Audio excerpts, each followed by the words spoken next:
loolu jël nañ am nañ ko déjà teg nañ ko. c'est ah bon. waaw c'est déjà acté loolu c'est déjà acquis loolu c'est pas un problème. très bien d'accord mais loolu amul problème fu mu toll nii fu mu toll nii.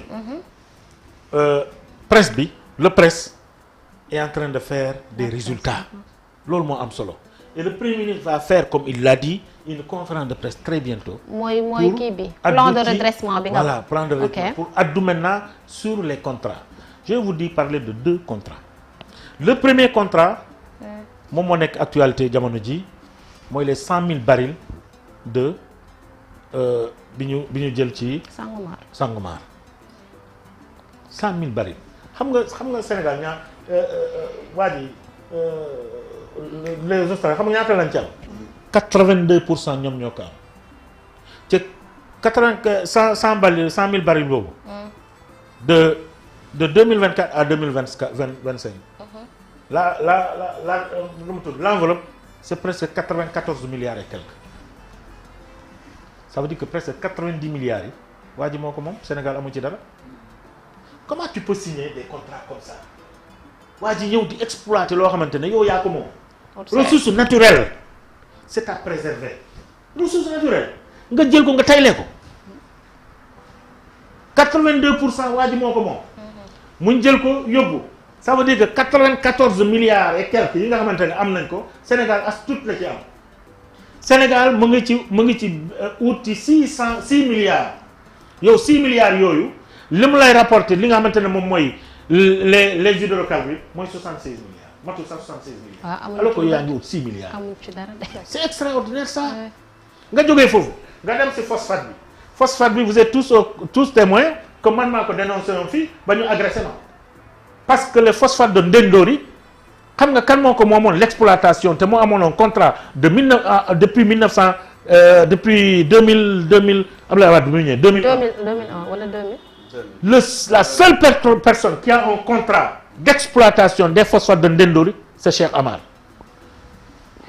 mais ñoom Macky Sall dañoo ñëw fokkati ko ci loxo Cheikh Amar loolu moo tax Cheikh Amar feebar loolu moo tax mu feebar dañu koo jël ci loxoom parce que Abdoulaye Wade dafa ne woon mooy les contrat bi am na nu mu tudd contrat d'exploitation am na nu mu tudd terme bi des phosphates de Ndendori c'était un terrain vague Cheikh Amar jéngu ko mu ne man dama koy seeti am na wala amul ak nan la toll mu indi ay engins d'investir des milliards ñëw teg commencé exploiter phosphate yi mu exploiter ko durant Abdoulaye Wade mu nekkee ci nguur mais Macky Sall étant premier ministre il connaît très bien le dossier là-bas Farba Ngom étant son ami xam na fa Farba Ngom est de cette zone là ba ñu ñëw lan lañ def ils ont écarté Cheikh Amar poignard dans le dos loolu moo tax Cheikh Omar tëdd bu feebar Cheikh Amar. mais chaque régime crée des nouveaux riches. justement maintenant loolu bi ñuy exploiter les phosphates de Ndendori comment se fait-il que dans un état organisé normal nga exploiter sa phosphate sa baykat yi mënuñu am engrais phosphate mooy engrais yow sa réew mi yow nga ne da nga am ay baykat yow sa phosphate di jógee fii li ci gën a garaaw mooy dañ koy génnee ci réew mi te du jaar douane. moo tax douane taxaw douane ne lii ëpp na la douane j'ai pas amené le document mais il y a un document confidentiel boo xamante ne la douane l'ancien directeur général de la douane Abdourahmane Gueye defoon na ko en collaboration avec la douane de Matam ils ont fait un audit explosif de plus de 1000 milliards yoo xamante ne dafa waroon dugg ci gafaka Sénégal dugg fi mais dafa génn près de 1029 milliards yoo xamante ne dafa waroon dugg ci gafaga réew mi jaarale ko douane fayuñu douane droit de douane ñu jaarale ko noonu génne ko Sénégal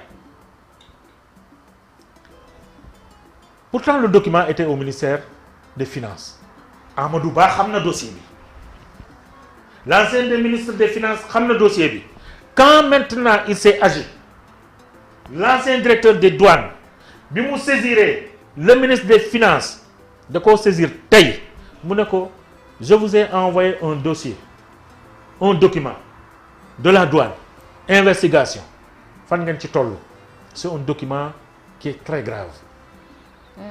Le lendemain lañ ko relevé. Le lendemain lañ ko relevé. Si le temps nous permettait dinaa ko doon génne léegi ngeen xool. D'accord. Le lendemain lañ ko relevé. C'est un dossier explosé, un dossier grave. Ci lañ ma agressé. Toj sama oto. Bu fekkente ne wóolu nga sa bopp buy toj oto bul agressé porter plainte. Bu fekkee du dëgg juge na ma du dëgg yaa ngi waxoo dëgg waaye bu dee dëgg la yow rendre compte mais ils n'ont pas fait ça te loolu dafa bari loolu moo tax le premier ministre Ousmane Sonko ne dina def conférence de presse pour revenir sur tous les contrats renégociés parce que loolu mooy presse moo tax nit ki da nga koy bañ rek waaye ku ko bañ doo ne ku bañ Ousmane Sonko du la mën a ñëw du mën a ñëw wax la lii moo tax ma bañ ko c'est-à-dire faites le jeu defal constat bi rek képp ku bañ Ousmane Sonko ne ko rek lu tax nga bañ ko xam nga lan la def nga la benn fa lay yem beneen bi non dama ko bëggul rek mais mënul wax concrètement lu tax bëgguma Ousmane Sonko parce que loo ko bañ loo bañ lëg jàppal na nopp yi dañoo gudd te mën na daw te gàtt na genn te mën na daw très bien. Ousmane Sonko aujourd'hui maîtrise son sujet le Sénégal daf ko maîtriser et jaral na ko lu ne loolu moo ma neex ci moom man c'est-à-dire nit ki da nga nekk ci dara parce que en Afrique il y a trop de lobby et d'ailleurs souligné na ko Afrique dafa bëri lobby da ngay commencer benn affaire bu baax lobby yi jógee fële ñëw détourné la indi la xëpp la benn xaalis nga réer complètement nga nekk ci leneen loolu moo tardé Sénégal. C'est pourquoi il parle aujourd'hui de guide de la révolution. C'est pas un gardien de la révolution, c'est le guide de la révolution. C'est la population qui doit constituer le gardien de la révolution. D'accord. Et cette révolution-là n'est pas que sénégalaise. Dafa bëgg wax ni moo tax mu ne l'Afrique. Moo tax dafa bëgg loolu ñu étaler ko en Afrique pour que l'Afrique moomal boppam. Il y a déjà des pays qui ont leur révolution, même si cette révolution a été acquise par les armes. Au Sénégal, le Sénégal est le seul pays aujourd'hui qui a acquis sa révolution à travers les urnes et à travers des idées, à travers des opinions, mais à travers fulla ak fayda du guide de la révolution. En l'occurrence. Dernière question. waaw mais juste rek comme dañu yéex a commencer quand même il faut tamit ñu may ñu benn 5 minutes rek le temps ñuy jël beneen invité mais pour jeexalee ci beneen question bi rek mooy ndogu bi nga xamante ne le président de la République invité na ko. C'est l'agenda du président de la République. Vraiment j'ai pas de commentaire. Mais boycott yi nag. Moi je ne suis pas invité. Ak le président de la République. Moi je ne suis pas invité. Man suñu ma invité woon nag boobaa nag ngeen laaj ma loo ci xalaat waaye man invité woon. la invité woon ni nga dem ak le président man daal invité guñu ma. vous avez pas de problème man daal invité guñu ma. C'est l'agenda du président de la République. Wow. Il a son propre agenda. Je ne suis pas au palais, je ne suis pas à la présidence de la République. Parce que l'invitation du ñi la commencé. D'abord dans sa tournée économique, il a rencontré les coordinateurs communaux de PASTEF. Bien sûr. Il a rencontré les maires. Mu ñëwaat na, il a rencontré ici au palais ci Ndogu les coordinateurs départementaux. Aujourd'hui, il rencontre les députés. Gars yi génn ñi di boycotter. waaw mais xëy na. waaw li nga xamante ne ñëpp moom lañ bëggoon. peut-être moo leen en gestation. Je serai preneur moi. Parce que moi je suis un défenseur du projet. Et je défendrai le projet lu ma jaral ma góobee ko. Ok. Mais je défendrai le projet parce que dama liggéey ci projet bi. xam naa lu nekk ci projet bi le projet n'est pas fait pour moi mais le projet est fait pour le Sénégal. Ok. C'est pour l'émergence du Sénégal. Et le président. ku xam contenu projet bi. ku xam contenu projet bi. doo ko fooyee. léegi le président loolu la ci nekk di def ni ci projet bi. waaw moom laa lay ma ne la. waaw mën na am ci loolu la nekk parce que. le contraire. waaw peut-être moo surpris.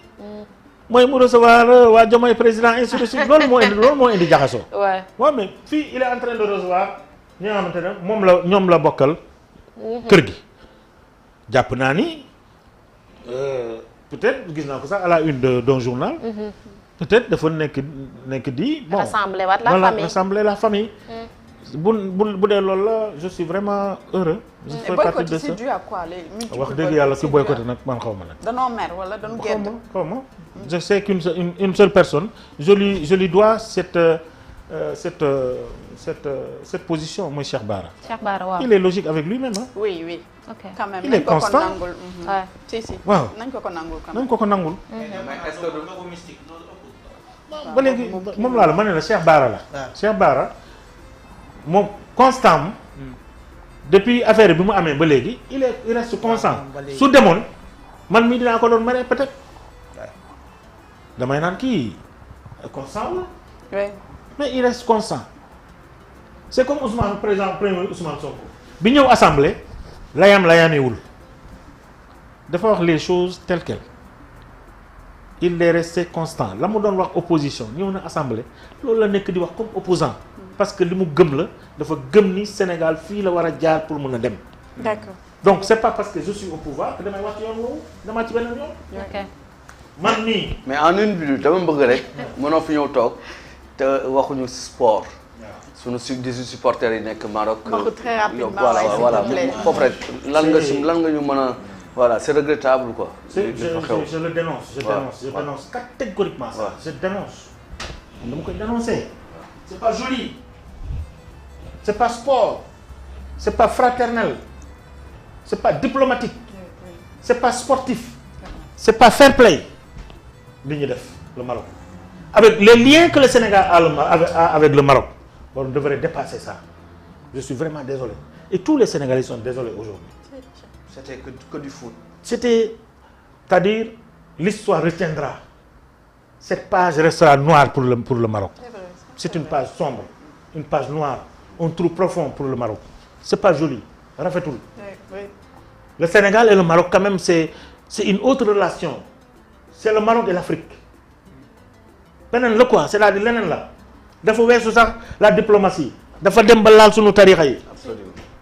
tey Sénégal mën naa wax ne réew mi gën a tijaaniwu c'est le Sénégal te fu ñu ko jëlee c'est au Maroc warul def lii Sénégal les images qu'on voit projetées warul am avec le Sénégal je suis d'accord peut-être ngeen jàpp ngeen mais ça veut dire que boo jàppoon sax ay supporters marocains waaw nga boole leen parce que benn lam du yëngatu jàmbaar. Ouais, absolument.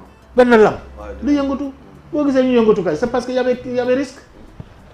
ñaari nit ñooy xuloo man su ma ñëwee fi ma fekk ma fi kenn ma taxaw fi di xuloo kan lay xulool damay xuloo fi ba suba kan lay dóoranteel du ma dóoranteel kenn soo gis s'il y a un combat parce que y a des adversaires s'il y a pas d'adversité il y a pas de combat.